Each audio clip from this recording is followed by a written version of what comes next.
इस लेक्चर में हम लोग डिफरेंट डिजिटल फाइल फॉर्मेट्स के ऊपर बात करेंगे, यानी फ़ोटोशॉप जो है वो किन किन फाइल्स में, किन किन फॉर्मेट्स में आपकी जो तस्वीर है, कंपोजिशन है, उसको सेव कर सकता है। यहाँ पे हमारे पास जो है वो टोटल 6 ऑप्शंस मौजूद हैं। पहला PSD, फिर PSB, PNG, JPEG, PDF और TIFF फाइल फॉर्मेट।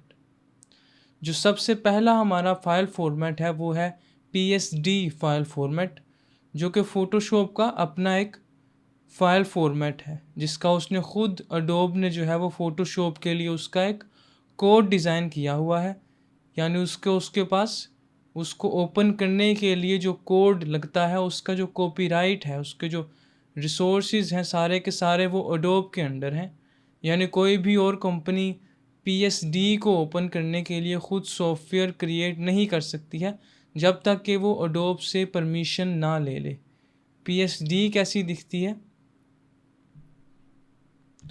यहाँ पे मैं एक फ़ोटो लेता हूँ और उसको फ़ोटोशॉप के अंदर मैं ओपन कर रहा हूँ। तो ये मेरी तस्वीर है, इसको यहाँ से अनलॉक कर लेता हूँ। नीचे से लेयर पैनल के आखिर से मैं प्लस के आइकन से लेयर ले रहा हूँ और यहाँ पे कुछ भी ड्रॉ कर रहा हूँ। एक्चुअली हम लोग एक शेप बनाते हैं यहाँ पे।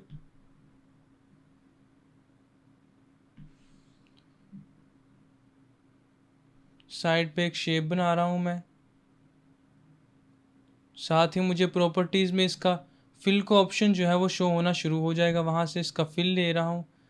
कलर्ड आइकन पे क्लिक करके यहाँ से इसकी डार्क शेड ले रहा हूँ और फिर ओके। प्रॉपर्टीज़ पैनल को यहाँ से बंद कर रहा हूँ और लेयर पैनल में जहाँ खाली जगह है वहाँ पे क्लिक करके मैं शेप से बाहर आ गया हूँ। टूल्स पैनल में चला गया हूँ, वहाँ से टी टूल के साथ टेक्स्ट को ले लिया है और जगह पे आके क्लिक करूँगा तो वो टेक्स्ट अपने आप ओपन हो जाएगा। यहाँ पे मैं डिफ़ॉल्ट टेक्स्ट लूँगा जो कि आप सबके कंप्यूटर्स के अंदर मौजूद होगा। यहाँ पे कैरेक्टर के आइकन से कोई भी जो कि सबके कंप्यूटर्स में मौजूद हो वो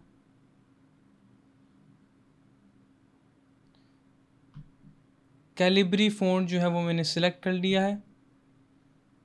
इसको भी बंद कर देते हैं और यहाँ पे कुछ भी टाइप कर लेते हैं।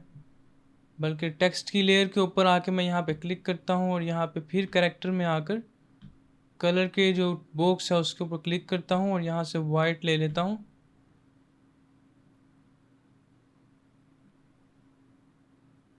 ये देखें, ये क्रिएशन वाला है जिसके बॉक्स है और ये सादे वाला है जो कि टाइप करने के लिए है। तो मैं टाइप में आ गया हूँ।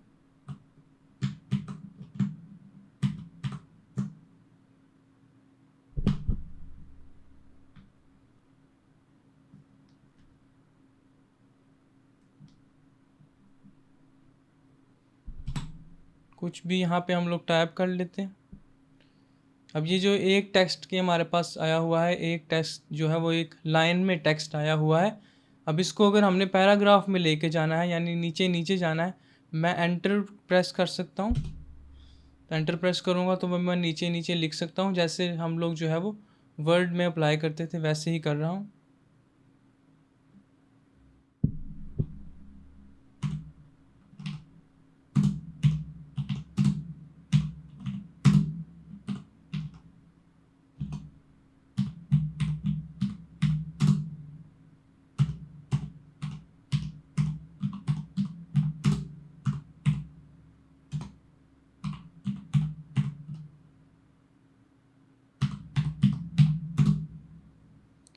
कुछ भी जो है वो मैंने यहाँ पे टाइप कर लिया है और टाइप करने के बाद मैं इसको यहाँ पे सेट कर लेता हूँ और फिर साइड पे लेयर जहाँ खाली जगह वहाँ पे क्लिक करता हूँ और फिर इसको भी यहाँ पे क्लिक करके मैं फिर से ऑफ कर देता हूँ। तो यहाँ पे मैंने एक चीज़ बनाई है। अब हम पहला जो उसका जो फॉर्मेट है PSD फॉर्मेट, जो फ़ोटोशॉप का सबसे ज़्यादा यूज़ होने वाला फॉर्मेट है, अब मैं उसके अंदर इस फाइल को जो है वो ले जाकर सेव करता हूँ। वो कैसे करूँगा, ऊपर यहाँ फाइल में आऊँगा, फाइल पे क्लिक करूँगा, यहाँ पे सेव एज़ का ऑप्शन आएगा, उसमें जाऊँगा तो यहाँ पे देखें मुझे लिस्ट जो है वो शो होना शुरू हो जाएगी कि ये फॉर्मेट्स हैं जिनमें आप जो है वो अपनी फ़ोटोशॉप की फ़ाइल को, इस तस्वीर को सेव कर सकते हैं, जिसके अंदर सबसे पहले है फ़ोटोशॉप PSD का फॉर्मेट। इसमें मैं इसको सेव कर देता हूँ और इसकी डेस्टिनेशन मैंने यहाँ रखी है एक्सपेरिमेंट के फोल्डर के अंदर। हम लोग सारे फॉर्मेट्स की जो फाइल्स हैं उनको एक साथ सेव करेंगे और फिर उनको स्टडी करेंगे कि ये सब कैसी दिखती हैं अलग अलग फॉर्मेट्स में। PSD को मैंने जो है वो सेव कर लिया है। तो PSD फाइल फॉर्मेट दिखता कैसा है,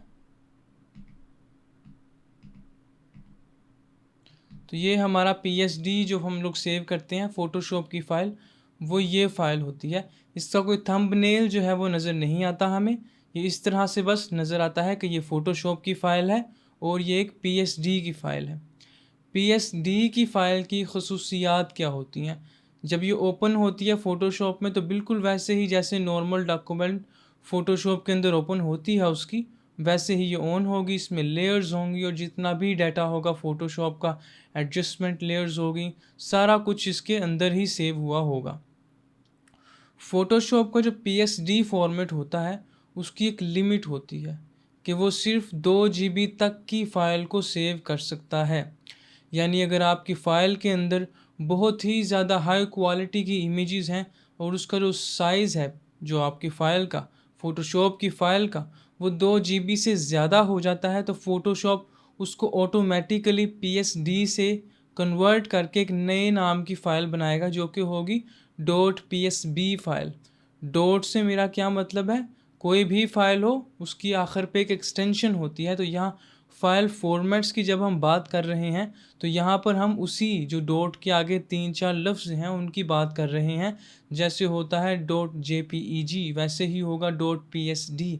तो ये हमने PSD को स्टडी किया है। दूसरी जो दूसरी फ़ाइल की टाइप है वो है PSB फाइल की टाइप। फ़ोटोशॉप के अंदर आता हूँ और यहाँ देखते हैं सेव एज़। यहाँ पे दूसरे नंबर पे लिखा हुआ आ रहा है कि large document format .psb file. तो ये हम लोग खुद सेव नहीं करेंगे, ये जब हमारी जो फ़ाइल है वो खुद ही, ये जो फ़ाइल है ये तो कुछ MB की फ़ाइल है, जब हमारी जो फ़ाइल है वो खुद ही 2 GB से ज़्यादा हो जाएगी तो फ़ोटोशॉप जो है वो ऑटोमेटिकली उसको PSB में सेव कर लेगा।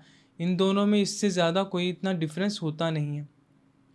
इसके अलावा जो PSD और PSB फाइल्स हैं दोनों ही 32 बिट्स तक का डाटा स्टोर कर सकती हैं। यानी इसके अंदर बहुत ही ट्रिलियंस के अंदर कलर आप जो हैं वो स्टोर कर सकते हैं इसके अंदर।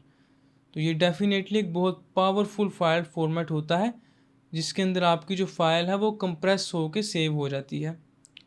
कंप्रेस होकर सेव करने का मतलब ये होता है कि फ़ोटोशॉप इसको कंप्रेस करता है वक्ती तौर पे। कंप्रेस करने का मतलब ये नहीं है कि उसने फ़ाइल का जो अंदर डेटा है उसको ख़राब किया है किसी भी तरह से। यहाँ पे सिर्फ उसने आपके कंप्यूटर की स्पेस को बचाने के लिए उसको कंप्रेस किया है। जैसे ही वो फ़ोटोशॉप में दोबारा ओपन होगी तो वो अपने रियल साइज़ में तब वापस आ जाएगी और फिर आपकी रैम को कंज्यूम करेगी। ये 2 फाइल फॉर्मेट्स हैं। एक इनसे मिलता जुलता तीसरा फाइल फॉर्मेट है जो कि ये 4th नंबर पे है, टिफ फाइल फॉर्मेट। टिफ का जो फाइल फॉर्मेट है वो एक ओपन सोर्स फाइल फॉर्मेट था, यानी एक बिल्कुल एक ओपन कोड था, एक इंसान ने बनाया कोड, उसने एक फ़ाइल बनाई टिफ, जिसको बाद में माइक्रोसॉफ्ट ने जो है वो ले लिया।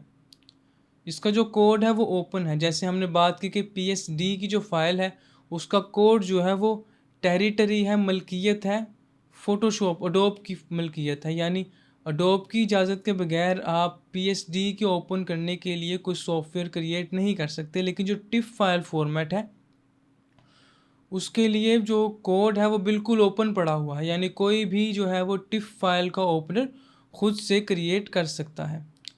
PSD फाइल फॉर्मेट की बात की जाए और टिफ फाइल फॉर्मेट की बात की जाए तो ये दोनों क्वालिटी में बिल्कुल एक जैसे हैं, काम भी दोनों एक जैसा करते हैं। यानी अगर मैं इस फाइल को ही टिफ में सेव करूं तो देखना क्या डिफरेंस इसके अंदर आएगा। इसी फाइल को मैं सेव एज़ कर रहा हूँ, यानी अब मैं सेव नहीं कर रहा हूँ, सेव एज़ कर रहा हूँ, यानी एक नई फाइल जो है वो क्रिएट हो जाएगी। टिफ पे मैं क्लिक करता हूँ, उसी एक्सपेरिमेंट के फोल्डर के अंदर मैं ये टिफ सेव कर रहा हूँ। जब मैं टिफ फाइल फॉर्मेट को सेव करूँगा तो वो मुझे ये डायलॉग बॉक्स जो है वो ओपन करके दिखा देगा। यहाँ पे देखें, इमेज कंप्रेशन का एक ऑप्शन होगा।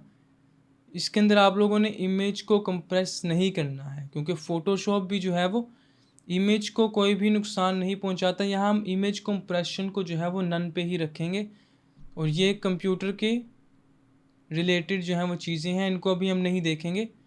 हमारा जो इसमें ऑप्शन होगा जिसको हम लोग देखेंगे वो ये वाला ऑप्शन है, लेयर कंप्रेशन का ऑप्शन। और यहाँ पे आप लोग RLE की बजाय जिप का जो ऑप्शन है वो सिलेक्ट करेंगे। जिप क्यों सिलेक्ट कर रहे हैं कि ये हमारी जो फाइल है उसकी कंप्रेशन की बात कर रहा है। यहाँ पे एक टोटल जो है वो कंप्रेशन, यानी पूरी लेयर्स की कंप्रेशन, हर चीज़ की कंप्रेशन जिप में क्यों हम लोग कर रहे हैं, क्योंकि जिप जो है वो होता स्लो प्रोसेस है, जिप करने में भी और अनजिप करने में भी। जिप आप लोगों ने देखा होगा सॉफ्टवेयर इंस्टॉल करते वक्त, एक जिप जो है वो आप लेके आते हैं और उसके अंदर डेटा कंप्रेस होकर रखा हुआ होता है, यानी साइज़ को छोटा करके जो है वो एक कंप्रेस हुआ होता है।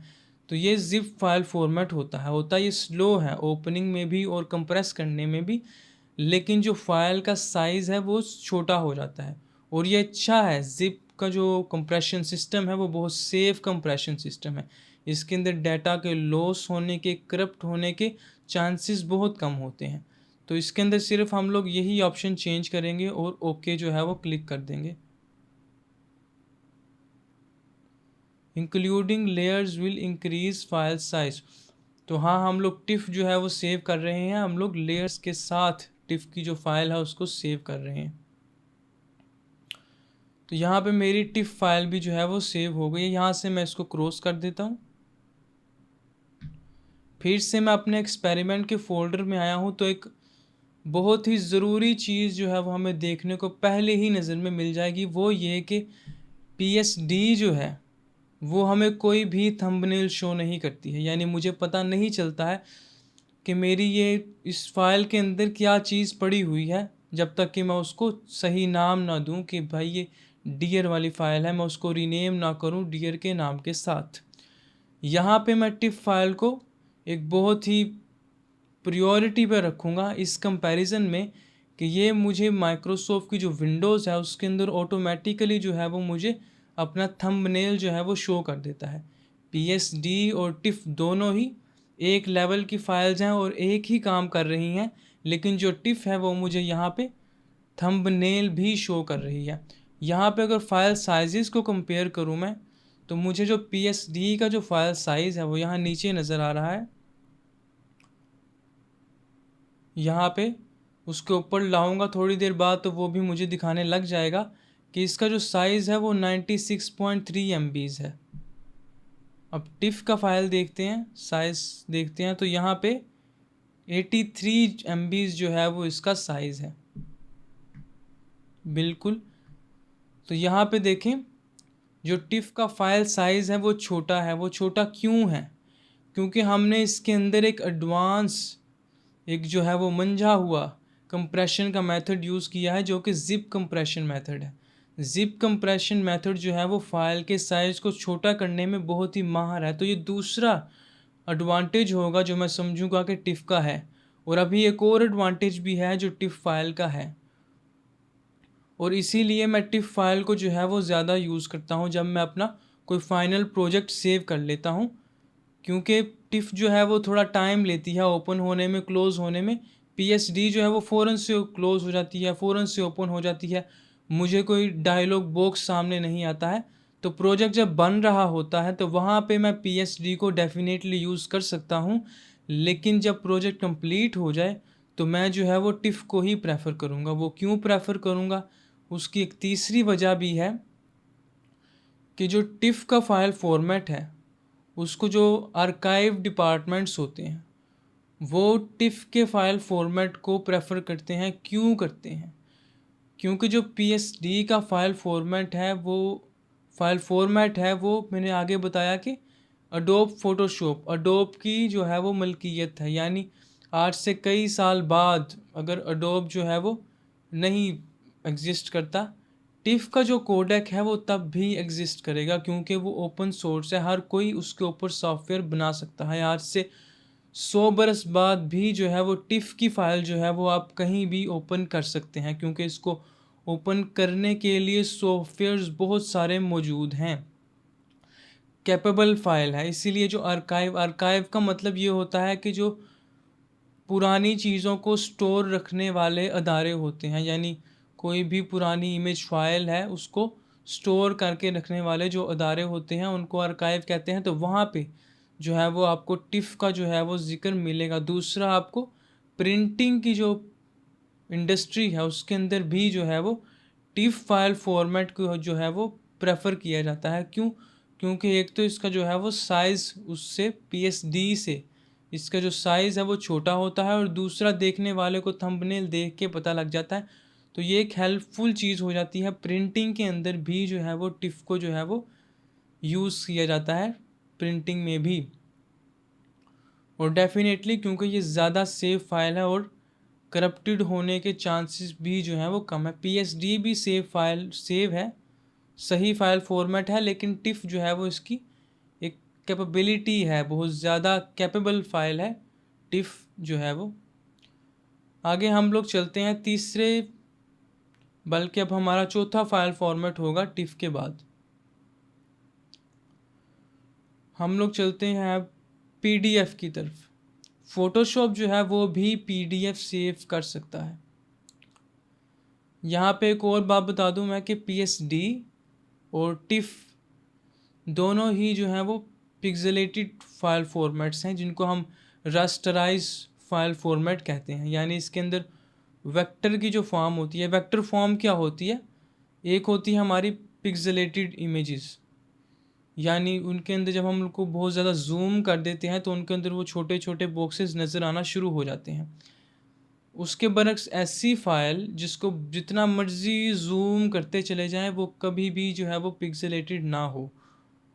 अगर मेरे पास कोई पीडीएफ पड़ा हो यहाँ पे, जो कि नहीं होगा पीडीएफ, तो पीडीएफ को अगर आप देखें कभी, आप लोग जो बुक्स यूज़ करते हैं पीडीएफ में, उसके टेक्स्ट जो बिल्कुल छोटा छोटा लिखा होता है, लेकिन आप उसको जूम करते चले जाएं तो वो टेक्स्ट कभी भी जो है वो पिक्सेलेटेड नहीं होता है। क्यों नहीं होता है? क्योंकि वो एक वेक्टर फाइल है। इस तरह से आप लोगों को समझ आ जाती है कि एक रास्टराइज्ड फाइल होती है पिक्सल फाइल, और दूसरा होता है वेक्टर फॉर्म, जो कि मैथमेटिकल फॉर्म होती है, जो कभी भी पिक्सेलेटेड नहीं होती, डब्बों में तकसीम नहीं होती, चाहे जितना भी उसको जूम करके ले जाएं। अब जो मैं प्रिंटिंग की बात कर रहा था, तो टिफ का जो फाइल फॉर्मेट है वो प्रिंटिंग में तब प्रेफरेबल होगा जब उसके अंदर सिर्फ एक इमेज होगी, एक तस्वीर होगी, कोई भी वेक्टर चीज़ उसके अंदर मौजूद नहीं होगी। लेकिन अगर आपकी फ़ाइल के अंदर वर्ड्स लिखे हुए हैं या कोई वेक्टर के अंदर लोगो बना हुआ है, तो फिर आप उसको पीडीएफ में सेव करेंगे और फिर वो प्रिंटिंग में जाएगी। पीएसडी को हम प्रिंट के लिए नहीं भेजेंगे, टिफ को हम प्रिंट के लिए नहीं भेजेंगे, जबकि वो नॉर्मल पिक्चर्स हैं, नॉर्मल फोटोग्राफी की है आपने तो वो तो वेक्टर है ही नहीं, क्योंकि फ़ोटोग्राफ तो सेंसर से ही पिक्सेल्स बन के हमारे पास आई है।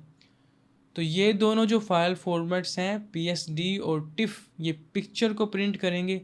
लेकिन अगर मेरी जो फाइल है उसके अंदर लोगो है, वेक्टर्स हैं, टेक्स्ट है, तो फिर मैं उसको पीडीएफ में सेव करूँगा और फिर मैं उसको जो है वो प्रिंटिंग के लिए भेजूँगा। सबसे ज़्यादा जो प्रेफर्ड मेथड होता है वो पीडीएफ ही होता है अगर आप लोगों ने किसी भी चीज़ को प्रिंट करना है।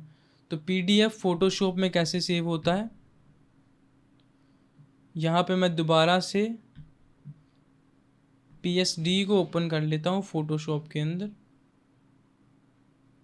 ये मेरी पीएसडी फाइल है। ये जो पीएसडी फाइल है, नोट करें कि इसके अंदर हमारे पास इस वक्त दो वेक्टर फॉर्म्स मौजूद हैं। एक तो ये शेप है, ये वाली एलिप्स 1, ये हमारा एक वेक्टर है। जितनी भी शेप्स होंगी फ़ोटोशॉप के अंदर, जो आप यहाँ साइड पे टूल में आकर, ये शेप का आइकन है, इसके साथ जो भी आप शेप बनाते हैं वो होती है एक वेक्टर चीज़। यानी वो फ़ोटोशॉप के अंदर तो जूम करने पर पिक्सेलेटेड हो जाएगी, क्योंकि फ़ोटोशॉप एक पिक्सल बेस्ड सॉफ्टवेयर है। इसके अंदर आप जो भी चीज़ ओपन करेंगे वो पिक्सल में ही दिखाएगा, इस तरह ही उसको प्रोग्राम किया गया है। लेकिन हकीकत में ये पिक्सल हैं नहीं। जब आप इनको पीडीएफ में सेव करेंगे तो आपको नज़र आएगा कि आप इनको इनफाइनाइट जूम भी दे देंगे तब भी ये डब्बे आपको वहाँ पे नज़र नहीं आएंगे। यही बात जो है वो टेक्स्ट पे जाएगी कि इस वक्त जो है वो टेक्स्ट पिक्सेलेटेड हो रहा है। देखें, ये टेक्स्ट वाइट है तो वो पिक्सेल्स नज़र नहीं आ रहे हैं। मैं टेक्स्ट की लेयर के ऊपर क्लिक कर रहा हूँ, लेयर के ऊपर क्लिक किया है मैंने, और चूंकि ये वाइट है तो यहाँ पे मैं एक शॉर्टकट यूज़ करता हूँ, कंट्रोल आई का शॉर्टकट। कंट्रोल आई का शॉर्टकट क्या करता है, वो जो आपकी लेयर के अंदर कलर्स होते हैं उसका उल्ट कलर उसके ऊपर अप्लाई कर देता है। यानी अगर कोई लेयर वाइट है तो उसके ऊपर क्लिक करके मैं अगर कंट्रोल आई प्रेस करता हूँ तो वो उस लेयर का जो कलर है वो ब्लैक कर देगा। इसी तरह अगर उस लेयर का जो कलर है वो ब्लू होता है तो ब्लू का ऑपोजिट कलर क्या है, येलो कलर है, तो वो उसको इन्वर्ट करके उस लेयर का जो रंग है वो येलो कर देगा। तो यहाँ पर टेक्स्ट जो है मैंने सेलेक्ट किया है, कीबोर्ड के ऊपर जाऊंगा और कंट्रोल आई प्रेस करूंगा। यहाँ पे मुझे इस लेयर को जो है वो रास्टराइज करना पड़ेगा पहले। रास्टराइज टाइप, अगर मैं इसको रास्टराइज टाइप कर दूंगा तो ये तो पिक्सेलेटेड फाइल हो जाएगी। यानी रास्टराइज टाइप किया है मैंने यहाँ पे, यानी अब ये एक्चुअल में पिक्सेल्स बन गए हैं। यानी ये पीडीएफ में भी पिक्सेल्स ही रहेंगे, लेकिन कंट्रोल आई दिखाना मकसूद था तो ये मैंने कंट्रोल आई प्रेस किया है तो वो जो लेयर है वो ब्लैक हो जाएगी। अब मैं अपने पिछले टॉपिक पे आता हूँ, कंट्रोल जी करता हूँ, उसको मैंने फिर से जो है वो टेक्स्ट में लेके आ गया हूँ। यहाँ पे मैं इसका एक्चुअल टेक्स्ट का कलर जो है वो चेंज करता हूँ। अब टेक्स्ट की लेयर जो है वो मैंने सिलेक्ट कर ली है और करेक्टर के पैनल पे आ गया हूँ, आइकॉनिक पैनल के ऊपर, और यहाँ से जो बॉक्स है वाइट का वहाँ से मैंने ब्लैक चूज़ करके ओके किया है, बंद कर दिया है। जब मैं यहाँ पे जूम करता हूँ, जूम जूम जूम, बॉक्सेस आ गए हैं, पिक्सेल्स आ गए हैं। हालांकि टेक्स्ट जो है वो तो वो वेक्टर फॉर्म में होता है। तो यही बात है कि फ़ोटोशॉप जो है वो वेक्टर को भी पिक्सेलेटेड करके दिखाता है, लेकिन जब इसको आप जब पीडीएफ में लेके जाएंगे तो ये देखें, ये मेरी पीएसडी है, मैं इसको पीडीएफ में सेव करने वाला हूँ। File, save as Photoshop PDF, experiment के फोल्डर में ही इसको मैं रखूँगा और फिर सेव, ओके। यहाँ पे आप लोगों ने बिल्कुल इस तरह से इसके ऑप्शंस को रहने देना है। ऑप्शंस के अंदर कोई ट्वीकिंग नहीं करनी है हम लोगों ने, सिर्फ एक जो ऑप्शन है उसको हम लोगों ने डी सिलेक्ट करना है, और वो है ये option, preserve Photoshop editing capabilities. इसका मतलब ये है कि जब आप लोग जो है वो इस पीडीएफ को, जब ये पीडीएफ बन जाएगा तो ये एक नॉर्मल पीडीएफ ही होगा। यानी इसको आप जो है वो माइक्रोसॉफ्ट एज के अंदर, यानी इंटरनेट के ऊपर एक नॉर्मल जो है वो आप जिस तरह से पीडीएफ को ओपन करते हैं उस तरह से ही ये वाला पीडीएफ भी ओपन हो जाएगा। लेकिन जब आप इस पीडीएफ को फ़ोटोशॉप के अंदर ओपन करेंगे, फ़ोटोशॉप भी पीडीएफ ओपन कर लेता है, जब आप इसको फ़ोटोशॉप के अंदर जो है वो लाकर ओपन करेंगे तो ये पीडीएफ भी अपनी लेयर्स दिखा देगा जो कि पीएसडी की लेयर्स थी। यानी अब पीडीएफ के अंदर भी वो लेयर्स जो हैं वो फ़ोटोशॉप जो है वो एम्बेड करके दे देगा। इससे क्या होगा, इससे जो इसका फ़ाइल साइज़ है पीडीएफ का वो बढ़ जाएगा। यानी दिखने में तो वो पीडीएफ फाइल ही होगी, लेकिन उसके अंदर छुपी हुई होंगी ये लेयर्स और फ़ोटोशॉप का एक पूरा जो डाटा है, यानी उसने एक PSD को PDF के अंदर छुपा के रख दिया होगा। यहाँ पे मैं एक नॉर्मल PDF सेव कर रहा हूँ, इसको अनचेक करके एक जो नॉर्मल बुक वाला PDF फॉर्मेट होता है वो वाला PDF फॉर्मेट, सेव PDF। मेरा PDF जो है वो सेव हो गया है और माइक्रोसॉफ्ट एज PDF डॉक्यूमेंट, मेरा ये PDF आ गया है और ऊपर माइक्रोसॉफ्ट एज का जो है वो ऑप्शन आ गया है। नहीं तो आप लोगों का डिफ़ॉल्ट माइक्रोसॉफ्ट एज नहीं है तो वो गूगल के साथ ओपन हो जाएगा, वो गूगल का निशान आ जाएगा साइड पे। तो ये मेरा PDF है। अब ज़रा वो डिफरेंस नोटिस करना, फ़ोटोशॉप के जूम में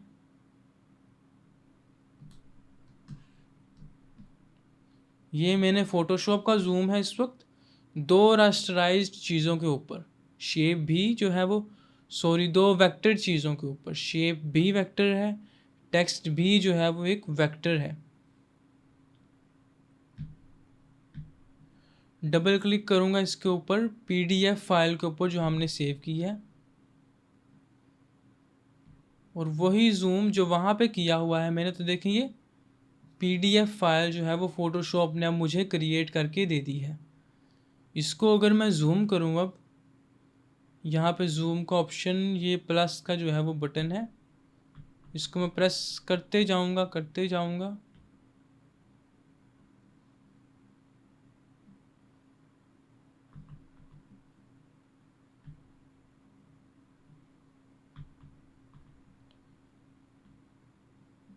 ये अब चेक करें, इन दोनों के डिफरेंस को देखें। फ़ोटोशॉप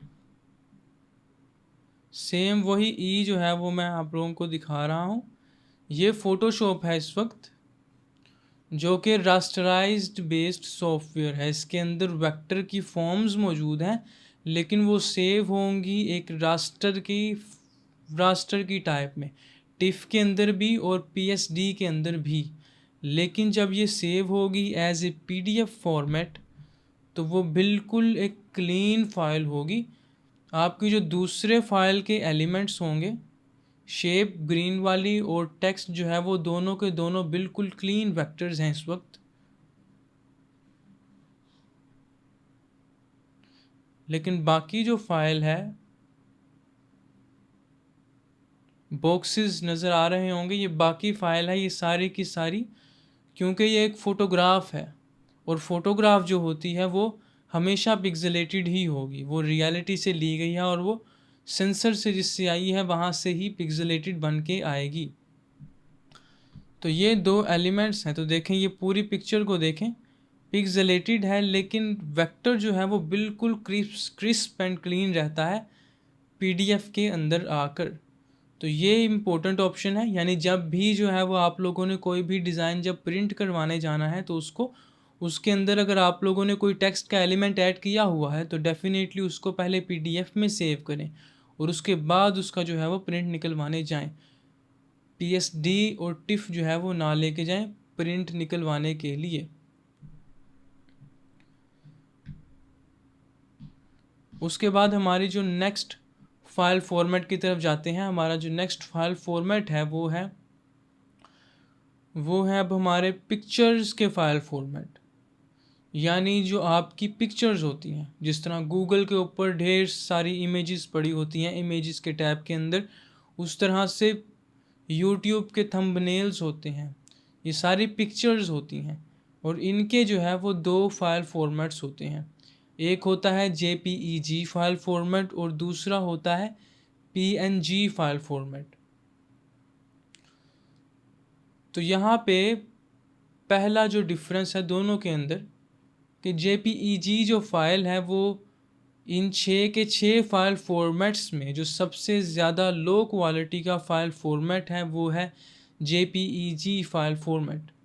JPEG फाइल फॉर्मेट जो होता है, जैसे मैंने अभी आपको बताया है कि जो टिफ है या PSD है, ये 32 बिट्स तक का डाटा स्टोर कर सकते हैं अपने अंदर, यानी बहुत से कलर्स की वेरिएशंस को ये अपने अंदर लेके आ सकते हैं। लेकिन जब हम इनको JPEG में एक्सपोर्ट करेंगे, JPEG में निकाल लेंगे इन लेयर्स को, जो लेयर्स मर्ज होके एक तस्वीर बन जाएंगे, यानी वो फिर एडिटेबल लेयर्स हमारे पास नहीं रहेंगे। जिस तरह फ़ोटोशॉप में है, हम लोग डॉक्यूमेंट को ओपन करते हैं तो ये इस तरह से हमारे पास लेयर्स आ जाती हैं। इसी तरह से मैंने अभी आपको बताया कि पीडीएफ के अंदर भी आप लोग लेयर्स को भी संभाल के सेव कर सकते हैं, सिर्फ एक ऑप्शन जो है वो चेक करने से। टिफ के अंदर भी हमारे पास लेयर्स सारी मौजूद हैं। जेपीईजी जो है वो अब एक तस्वीर है, उसके अंदर आपके पास ये ऑप्शन नहीं होगा कि आप लोग उसके अंदर लेयर्स सेव कर सकें या कोई पीएसडी छुपा कर उसके अंदर रख दें कि जब वो जेपीईजी जो है वो फ़ोटोशॉप में ओपन हो तो उसके साथ उसकी लेयर्स भी दिखने लग जाएं। नहीं, जेपीईजी सिंपल तस्वीर होगी, फ़ोटो होगी। उसके अंदर होगा ये कि वो रंगों को देखेगी कि यहाँ पे मेरे पास बहुत से कलर्स जो हैं वो मौजूद हैं 8x8 के अंदर, यानी पिक्सल्स के एक कॉम्बिनेशन के अंदर बहुत से कलर्स हैं। तो वो उन सब को कैलकुलेट करेगी जेपीईजी और फिर वो सोचेगी कि यहाँ पे हो सके तो मैं किसी एक ही कलर का जो है वो सारे पिक्सल्स भर देता हूँ। यानी आप लोग पिक्सल्स को कंप्रेस कर रहे हैं, यानी पिक्सल्स को अंदाज़ा लगाकर कि अगर यहाँ पे कितने सारे पिक्सल्स हैं, 100-200 पिक्सल्स हैं, तो वो क्या करेगी, देखेगी कि इनको मैं अगर छोटा करूं तो कौन सा रंग जो है मैं भर दूं कि मुझे 100-200 पिक्सल्स की बजाय यहाँ पे 10-20 पिक्सल्स में ही काम जो है वो हो जाए मेरा। तो ये जेपीईजी करती है, कंप्रेस कर देती है डाटा को, और एक लो क्वालिटी की फ़ाइल होती है। साइज़ भी इसका इतना बड़ा नहीं होता है। कैसे करूँगा, पीएसडी मैंने खोली हुई है, ऊपर फाइल में आऊँगा और एक्सपोर्ट के ऑप्शन पे आऊँगा और फिर एक्सपोर्ट एज के ऑप्शन पे आ जाऊँगा। ये लोडिंग लेगा हमारे से थोड़ी, और यहाँ पे दो ऑप्शन है मेरे पास, एक पीएनजी का ऑप्शन दिखाएगा वो और दूसरा जेपीजी का ऑप्शन दिखाएगा। मैं यहाँ पे कैसे आया हूँ, मैं आया हूँ file, export, export as, loading loading loading. PNG की जगह मैं यहाँ पे जेपीजी को सिलेक्ट करूँगा, जो अभी हमारी जो है वो एक सिंपल फाइल है, लो क्वालिटी की फ़ाइल है। यहाँ पे देखें, सिर्फ़ और सिर्फ 811 KB की फ़ाइल है ये। जहाँ पे हमारी पीएसडी होती है वो 90 MB की होती है, टिफ भी उसके आसपास होती है, पीडीएफ भी कुछ MB का होता है, जेपीजी सिर्फ केबीज़ के अंदर होती है, छोटी सी फाइल होती है। इसका फ़ायदा क्या होता है जेपीजी का, इसको पहले मैं निकालता हूँ यहाँ से। यहाँ पे ये ऑप्शन आपको दोनों चेक नज़र आ रहे होंगे, कन्वर्ट टू sRGB और एम्बेड कलर प्रोफाइल भी आपको नज़र आ रहा होगा। यहाँ पे इसको जो है वो अनचेक कर देना, ताकि जो है वो आपने जो कलर प्रोफाइल चूज़ किया हुआ है ओरिजिनल, ये तस्वीर जो है वो उसी कलर प्रोफाइल के अंदर जो है वो कायम रहे। इसके बाद हम लोग देखेंगे कि किस तरह जो है वो sRGB को यूज़ करना है। तो ये कलर प्रोफाइल्स हैं, इसके ऊपर हमारा एक सेपरेट लेक्चर्स होगा, जो हमारी 3 मेजर कलर प्रोफाइल्स होती हैं, कलर मोड्स होते हैं। यहाँ पे हम लोग एम्बेड कलर प्रोफाइल जो है वो इसको क्लिक करेंगे और कन्वर्ट नहीं करेंगे अभी छोटे RGB मोड में, जो कि है small RGB mode, EXPORT export,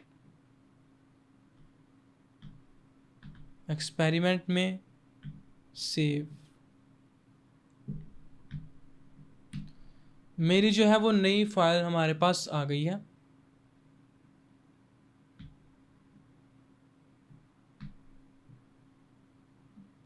JPG file,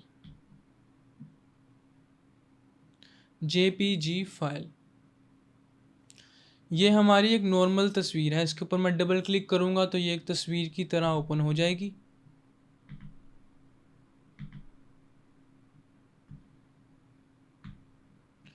बिल्कुल एक नॉर्मल जो है वो जिस तरह एक पिक्चर होती है, ये एक पिक्चर है बहुत छोटे साइज़ की।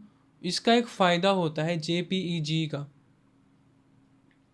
क्योंकि जो हमारे जो मोस्टली जो है वो कंप्यूटर्स होते हैं, कंप्यूटर स्क्रीन्स होती हैं, या फिर मोबाइल फ़ोन्स की जो है वो हमारे पास स्क्रीन्स होती हैं, तो उनके अंदर जो है वो लोडिंग जो है वो इंटरनेट लेता है।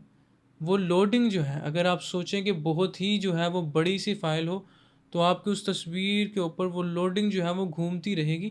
तो जेपीईजी का जो स्मॉल साइज़ है जेपीजी का, वो इसे बेहतर बनाता है इंटरनेट की दुनिया के लिए कि ये बहुत जल्दी जल्दी जो है वो लोड हो जाती है और नज़र आ जाती है। दूसरी बात यह है कि आपकी स्क्रीन्स जो हैं वो छोटी होती हैं। यहाँ पे हम लोग किसी बहुत बड़े बिलबोर्ड की जो है वो बात नहीं कर रहे हैं, हम लोग हमारे हाथ के साइज़ की स्क्रीन की बात कर रहे हैं जो कि मोबाइल फ़ोन की स्क्रीन्स हैं। तो वहाँ पे आप लोगों को वो 1000-2000 पिक्सेल्स जो है वो उनको अगर वो छोटा करके अगर वो 20-30 पिक्सेल्स की आपको चीज़ दिखा भी रहा है, 20-30 तो नहीं, वो 100-200 पिक्सेल्स की भी दिखा रहा है, तो वो आपको एक नॉर्मल नज़र आती है। वो आपको कोई इतनी एक्सप्लोडेड जो है वो टुकड़े टुकड़े होकर नज़र नहीं आएगी, वो सही नज़र आएगी क्योंकि स्क्रीन छोटी है ना। तो इसलिए JPEG जो है वो डिजिटल दुनिया के लिए अच्छी फ़ाइल है और हर कोई जो है वो इसको इस्तेमाल कर रहा है JPG को। दूसरी जो हमारे पास फ़ाइल फॉर्मेट है वो है PNG का फ़ाइल फॉर्मेट। PNG जो है वो एक हाई क्वालिटी इमेज होती है, JPG की ही बहन है लेकिन थोड़ी हाई क्वालिटी की इमेज होती है। उसका साइज़ जो है वो JPG से बड़ा होता है, उसके अंदर डाटा ज़्यादा स्टोर हो सकता है, उसके अंदर 24 बिट्स तक के कलर्स की जो है वो वेरिएशंस जो हैं वो स्टोर हो सकती हैं।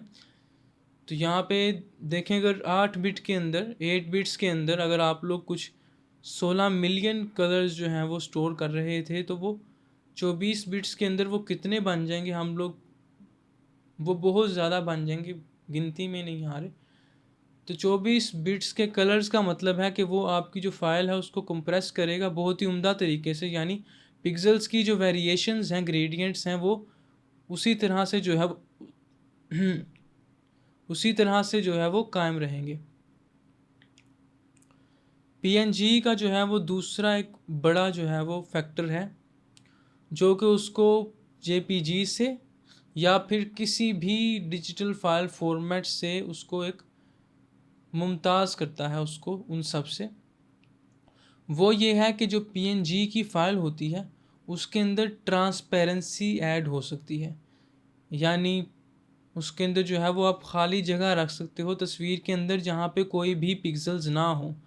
तो वो काबिलियत जो है वो सिर्फ़ और सिर्फ PNG फ़ाइल फॉर्मेट के अंदर होती है।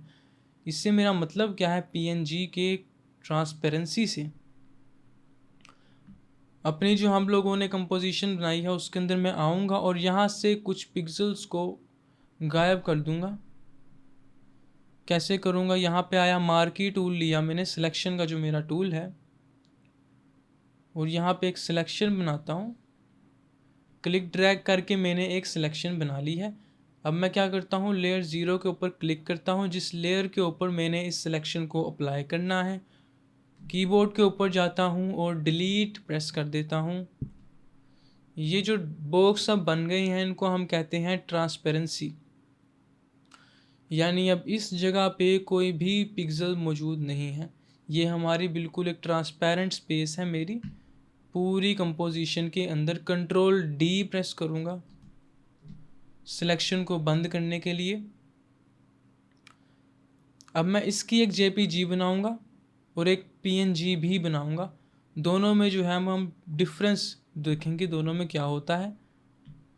फाइल एक्सपोर्ट, एक्सपोर्ट एज, जैसे ही मैंने JPG में इसको एक्सपोर्ट करने की कोशिश की तो यहाँ पे एक वाइट बॉक्स आ गया है मेरी ट्रांसपेरेंट जगह की प्लेस पे, यानी जो JPG है उसके अंदर ये एबिलिटी नहीं है कि वो ट्रांसपेरेंसी को स्टोर कर सके, क्योंकि जो ट्रांसपेरेंट डाटा होता है वो भरे हुए डाटा से ज़्यादा जो है वो हमारी स्पेस कंज्यूम कर रहा होता है, क्योंकि उसके पीछे एक पूरा प्रोग्राम चल रहा है। आप लोगों को पिक्सल नहीं दिखाने के लिए भी जो है वो उसका एक साइज़ ऐड करना पड़ रहा है, उसके अंदर एक एबिलिटी ऐड करनी पड़ रही है, और उस एबिलिटी का ही दर हकीकत जो है वो एक साइज़ है।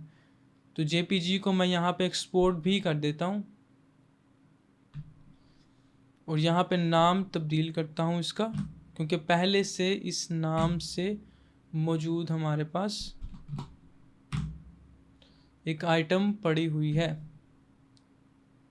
सेव कर दिया, फाइल पे आऊँगा, एक्सपोर्ट पे आऊँगा, एक्सपोर्ट एज पे आऊँगा, JPG की जगह PNG सेलेक्ट करूँगा और यहाँ पे मुझे एक ऑप्शन जो है वो दे देगा टिक करने के लिए, जो कि है ट्रांसपेरेंसी का ऑप्शन, और वो वाइट जो बॉक्स था उसके अंदर अब ग्रे और वाइट कलर के जो है वो कलर्स शो होना शुरू हो गए हैं, इसका मतलब है। और दूसरी तरफ जो नोटिसेबल चीज़ है सबसे ज़्यादा कि अचानक से 800 किलोबाइट्स 12 MBs में बदल गए हैं।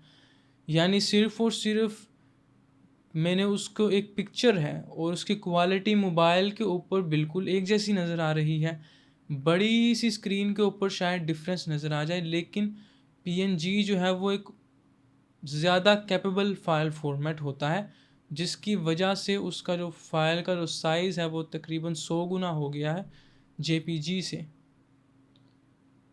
Export PNG file save.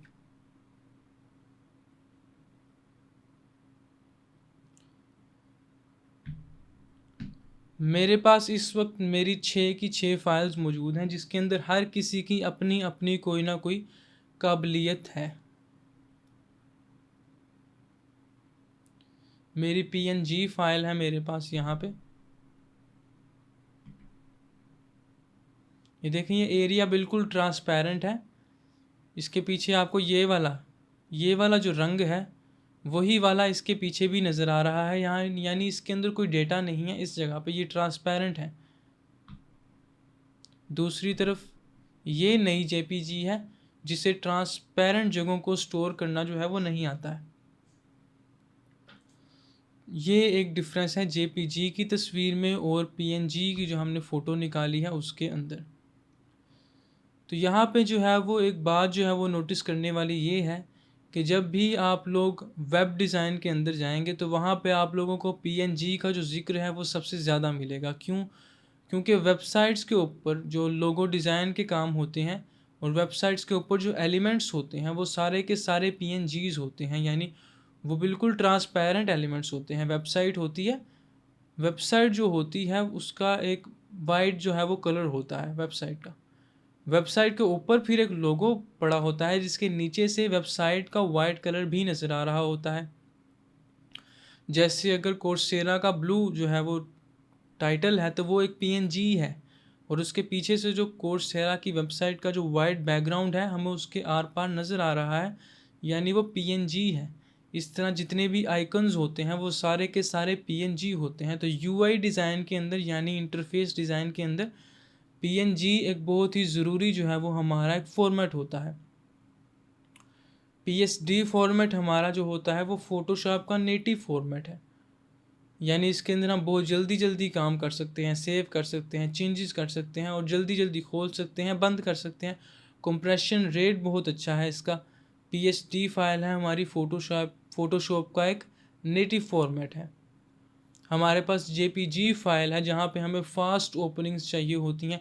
उसी वेबसाइट के ऊपर जहाँ पे आइकन्स थे PNG के बने हुए थे, वहीं पे आप लोगों को जो उस वेबसाइट का जो मेन बैनर है वेबसाइट खोलते ही जो आपके सामने आ रहा है वो हो सकता है JPG का बना हो, क्योंकि जो ओनर है उस वेबसाइट का वो चाहता है कि आप लोगों के सामने कोई घूमती हुई चीज़ ना घूमती रहे किसी चीज़ को भी लोड करने के लिए।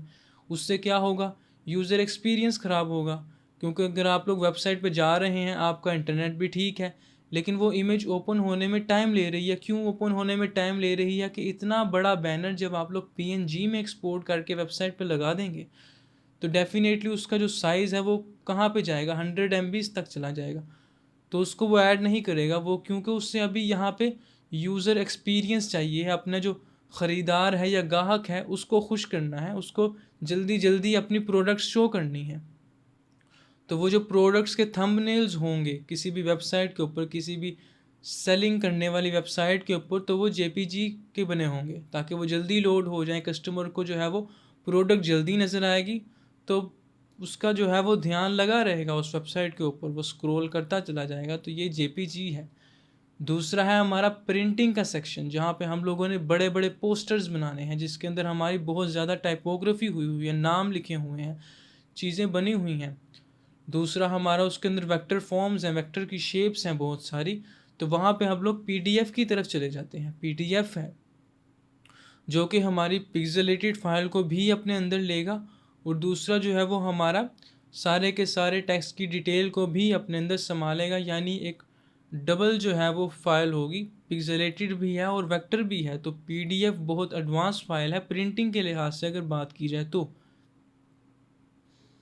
जिसकी वजह से हमारी प्रिंटिंग में जो है वो कोई प्रॉब्लम ना आए। तो आई थिंक हमारी जो है ये सारी फाइल्स की जो टाइप्स हैं वो इतनी ही हैं, और वो मैंने जो है वो आपके सामने सारी की सारी कवर कर ली हैं। हर एक फ़ाइल फॉर्मेट का अपना एक मकसद है।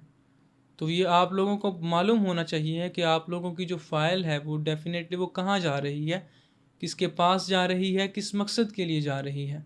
अगर मैंने कोई भी फ़ाइल भेजनी हो तो डेफिनेटली मैं जो है वो उसको टिफ़ में भेजूँगा। मेरी एक डिजिटल फ़ाइल होगी जो कि मैंने फ़ोटोशॉप के अंदर कोई एडिटिंग की है तो मैं उसको टिफ़ में भेज दूँगा, ताकि वो जो है वो, क्योंकि वो एक फ़ाइनल फ़ाइल है, पीएसडी भी भेजूँगा लेकिन वो एक फ़ाइनल क्रिएशन है। जितना हक उसका उसके ऊपर फ़ोटोशॉप की इंडस्ट्री का है, फ़ोटोशॉप के ओनर्स का जितना हक है मेरी क्रिएशन के ऊपर, उतना ही मेरा भी है। तो मेरा ये हक बनता है कि मैं उसको टिफ़ में भी सेव करूं, ताकि मैं किसी भी टाइम पे, किसी भी वक्त पे जो है वो उसको खोल सकूं, किसी भी दूसरी जो है वो सॉफ्टवेयर के अंदर ईज़िली उसको ओपन कर सकूं। तो इस तरह से अपनी अपनी जो है वो इंडस्ट्री के हिसाब से आप लोगों को अपनी अपनी फ़ाइल्स के बारे में और ज़्यादा जानना ज़रूरी है, जो कि आपको डाटा मिल सकता है बुक्स के अंदर। क्योंकि सिर्फ फ़ाइल की फॉर्मेटिंग इन 6 फाइल्स तक तो है नहीं, इससे आगे जाती है। फ़ाइल की फॉर्म्स जो हैं वो आगे हमारी बायोमेट्रिक फॉर्म्स हो सकती हैं, बार कोड्स हो सकते हैं जो कि रैपर्स के ऊपर जो है वो प्रिंट हुए होते हैं। इस तरह की और बहुत सी जो है वो फॉर्म्स होती हैं। यहाँ पे फ़ोटोशॉप के अंदर अभी एडिटिंग के काम की हद तक जो कवरेज मैं कर सकता था वो मैंने अभी आप लोगों को बता दिया है। हो सकता है आखिर तक हम लोग कोई और नई फ़ाइल फॉर्मेट भी जो है वो डिस्कवर करें, लेकिन इस लेक्चर के लिए इतना ही। मुझे उम्मीद है कि इस लेक्चर में आप लोगों को कोई भी जो है वो कन्फ्यूजन अब बाकी नहीं रही होगी कि ये फ़ाइल फॉर्मेट्स क्या होते हैं। तो यहाँ पे एक लास्ट जो है वो पॉइंट